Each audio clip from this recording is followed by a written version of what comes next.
Good afternoon everyone and welcome to English Vinglish. इस session को लाने में ही मुझे काफ़ी टाइम लग गया, प्रोसेस करने में ही काफ़ी मैंने वक्त निकाल दिया। तो जब मुझे चीज़ें इतना अफेक्ट कर रही हैं, तो आप जब दूसरी तरफ उस पेपर के लिए बैठे थे, उस नौकरी के लिए बैठे थे, तो मुझे नहीं पता कि आप कैसा भी फील कर रहे होंगे। शायद वो वर्ड्स में एक्सप्रेस करना थोड़ा ख़राब ही हो जाएगा, बट जब 5 साल से कोई भर्ती ना आई हो और एकदम से आपको वो दिलासा दिया जाए कि 600 प्लस वैकेंसीज आउट करी जाएंगी, वो भी सिर्फ एक ही सब्जेक्ट में, और उसमें सारा प्रोसीजर हम फॉलो कर रहे हैं, जितनी तैयारी करनी है स्क्रीनिंग के लिए, अपना सब्जेक्टिव के लिए, सब कुछ अपन करने की कोशिश कर रहे हैं, but at the end of the day result क्या मिलता है कि सिर्फ और सिर्फ 151 कैंडिडेट्स ही हरियाणा में पढ़ाने के लिए एलिजिबल होते हैं, क्योंकि बाकियों के पास तो उतना एलिजिबिलिटी क्राइटेरिया ही नहीं है।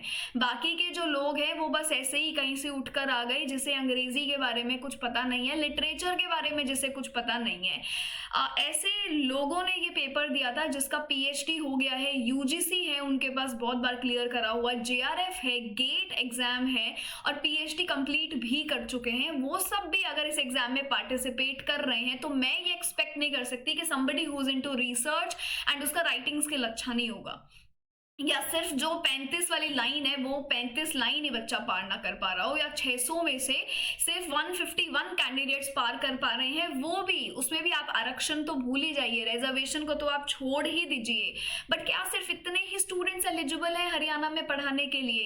क्या हम कोई 21st सेंचुरी के शेक्सपियर को ढूंढ रहे हैं? क्या हम किसी और दिग्गज प्राणी को ढूंढ रहे हैं? और क्या हम वो लोग इंसान नहीं हैं जो इतनी बार अगर जेआरएफ का पेपर क्वालिफाई कर चुका है, जो इतना अपना टाइम रिसर्च में दे चुका है? क्या वो एप्ट कैंडिडेट नहीं है? आई एम वेरी श्योर कि अभी जो लोग पढ़ा रहे हैं, शायद अब जो हमारा कैंडिडेट है वो उससे तो एप्ट होगा ही होगा कि क्लासेस प्रॉपर डेकोरम के साथ हम ले पाए with the proper knowledge and the information.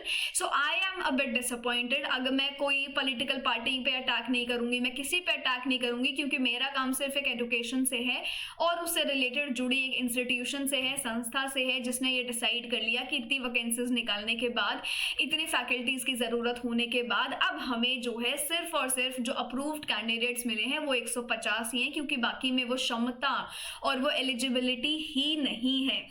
ये बात भी ठीक है, बट जब आप वैकेंसी निकाल रहे हो इतने सालों के बाद, जिसमें भी आपके एक्सटर्नल पॉलिटिकल मोटिव्स हैं, इलेक्शंस के टाइम पर आते आते एस्पिरेंट्स इतना खुश हो जाते हैं कि चलो इस बहाने एक नौकरी का अपडेट, रिक्रूटमेंट तो आउट होगा, but after a long long long wait जब ऐसी कोई सिनेरियो या ऐसी सिचुएशंस आए तो बहुत डिसअपॉइंटिंग लगता है। आज जो जॉब मार्केट है टीचिंग सेक्टर में बहुत ख़राब भी है, एंड स्पेशली जब एक सरकारी नौकरी की हम बात करते हैं हमारे ऐसे स्टेट्स में या एनसीआर के पास जो स्टेट्स हैं, तो उसमें और भी मुश्किल होता जा रहा है। बाकी सारी स्टेट्स अपना अपना काम कर रही है, पर हरियाणा में कुछ ना कुछ स्कैम, कुछ ना कुछ ऐसा एक्सपोज क्राइटेरिया आपको हमेशा देखने को मिल ही रहा है। पर मुझे ये नहीं समझ में आता कि इस नोटिस में, जब ये नोटिस जो है रिवाइज हो चुका है, यहाँ पे एक डेट का ब्लंडर भी कर चुके हैं, जिस डेट का ब्लंडर और ये जो इतने कंफ्यूज्ड ग्रामेटिकल चीजें इन्होंने लिखी हैं, उसको ये ब्लंडर करके यहाँ पर इन्होंने नया नोटिस निकाल के ठीक कर दिया है, जहां पर ये डीवी के लिए बुला रहे हैं अब। बट एक चीज मैं आपको बोलूंगी कि इस कंफ्यूजन में मत रहना कि इसके बाद अब कोई और लिस्ट आएगी, या फिर ये जो लिस्ट है ये सिर्फ उनकी है जिनके डीवी में कोई दिक्कत है और वेरिफिकेशन की जरूरत है, और अभी एक प्रॉपर लिस्ट आनी बाकी है। मुझे नहीं पता ये कंफ्यूजन र्यूमर कहाँ से स्टार्ट हुआ, but I don't believe in it. मैंने बहुत सारे स्टेट्स देखे हैं, मैंने हर जगह के रिजल्ट्स देखे हैं, बट कहीं ऐसा नहीं होता कि पहले एक लिस्ट निकाली जाएगी, फाइनल रिवाइज दोबारा आएगी। यही है आपका जो लिस्ट है। बट हाँ, ये मुझे लगता है कि अगर सब मिलके अपनी आवाज़ उठाएं और एक रिवाइज्ड क्राइटेरिया मांगे, या फिर जो इवैल्यूएशन हुआ है उस इवैल्यूएशन का निचोड़ ही हमें दे दें कि किस बेसिस पे हमारी राइटिंग और हमारी लैंग्वेज को इवैल्यूएट किया गया, तो इट वुड मेक सेंस, है ना। हर जगह पे फैक्चुअल इन्फॉर्मेशन मिल जाए तो तसल्ली मिल जाएगी, भाई हमें भी दे दो फैक्चुअल इन्फॉर्मेशन, हमें भी तसल्ली मिल जाएगी। बट यहाँ पर ये इन्होंने अपना नोटिस रिलीज करा, जहाँ पे इन्होंने बोला कि minimum cut off 35% SKT subject knowledge test में जिन भी कैंडिडेट्स का आया है उनको डीवी के लिए इधर बुलाया जा रहा है। देखो, जिसका हो गया भाई, well and good, all the very best, interview में जाओ, बढ़िया अपना कर आओ। बट बात सिर्फ आप लोगों की नहीं है, या आप लोगों से कोई जेलस नहीं है। बहुत सारे लोगों को मैंने देखा जिनका हो गया है, उनको ऐसे लग रहा है कि यार nobody is congratulating us. It is far more than that. Individual individual basis से थोड़ा सा बाहर निकल के, और अगर आप देखेंगे कि इतने बिग नंबर्स में कोई चीज़ आउट हुई है, बट उसका रिजल्ट अगर आप देखेंगे तो वो क्वाइट डिसअपॉइंटिंग यहाँ पर है। पेपर बहुत अच्छा था, बहुत लोगों ने बोला कि हमारा पेपर बहुत अच्छा हुआ, कि सबने मास्टर्स में टॉप कर रखा है, जेआरएफ अपना ले रखा है, टॉप नोट स्टूडेंट वो बच्चा हमेशा रहा है, चाहे रीडिंग राइटिंग किसी भी चीज़ की बात आए, और एग्जाम भी बहुत बढ़िया देकर आते हैं, अपना परसेंट भी बहुत अच्छा आता है, और फिर पता लग रहा है result is quite a disappointment. इतने लोगों ने इस बार सोचा था कि सब्जेक्ट नॉलेज हमारा हो जाएगा, पेपर हमारा बहुत अच्छा गया था, बट ये लोग एक्सपेक्ट कर रहे हैं कि हमें तो कोई एक 21st सेंचुरी का शेक्सपियर चाहिए, जो शायद हरियाणा को हम लोग प्रोवाइड नहीं कर पा रहे हैं। बट फिर भी मुझे लगता है कि ये जो 151 कैंडिडेट्स आए हैं, उसका एक क्राइटेरिया हमें पता होना चाहिए कि किस बेसिस पे आपने हमारी आंसर शीट्स को इवैल्यूएट करा है, और अगर आप इस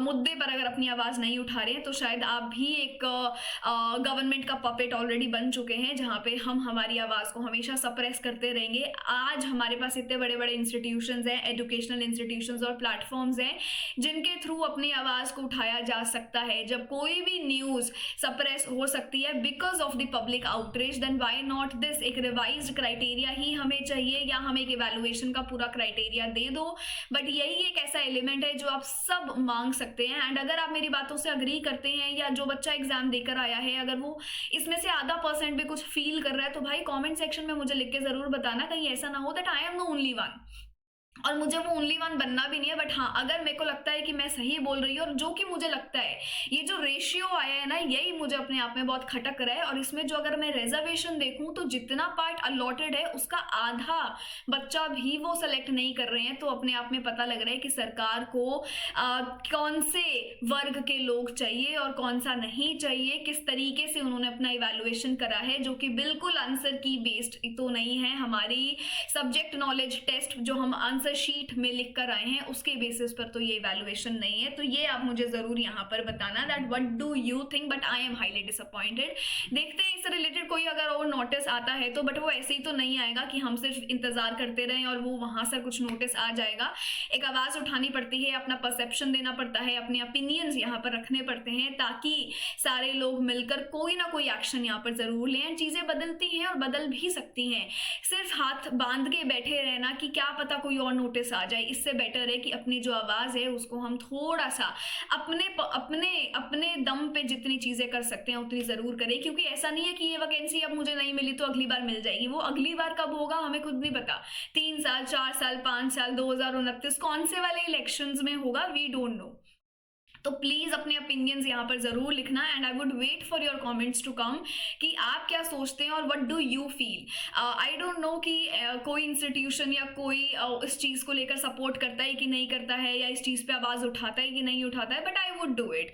एंड मैं बहुत ज्यादा टारगेट करती हूँ अपनी खुद की सरकार एंड हरियाणा को, जब भी कोई असिस्टेंट प्रोफेसर वैकेंसी आती है कोई भी कॉलेज में, I try to be the one जो हमेशा अपडेट्स देगा। बट ये अपडेट मिलने के बाद भी मैंने इतना टाइम ले लिया एक वीडियो बनाने में या रीटेक लेने में, क्योंकि मुझे खुद प्रोसेस करने में इतना टाइम लग रहा है।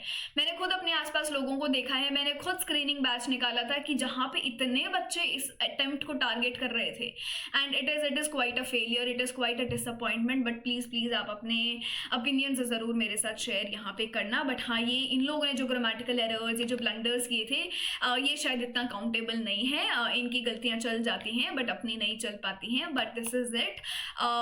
चैनल पे मैं जो है UGC NET SET AP PhD related updates ही देती हूँ। काफ़ी हरियाणा गवर्नमेंट को मैं टारगेट करती हूँ, हरियाणा एपी कॉलेजेस को मैं टारगेट करती हूँ इन अ गुड वे।